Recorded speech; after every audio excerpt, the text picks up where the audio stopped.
Detener los ronquidos de forma natural. En el programa de hoy hablamos de remedios caseros que funcionan para dejar de roncar. Los ronquidos afectan a millones de personas en todo el mundo. No solo interrumpen el sueño de quienes roncan, sino también el de sus parejas.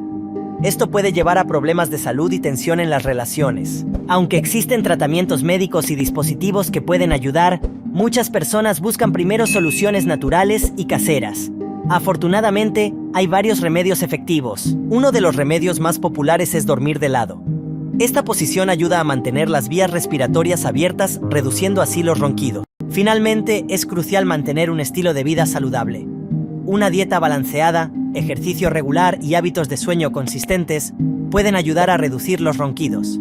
Únete a nuestra familia, suscríbete y activa la campana para no perderte ni un solo video.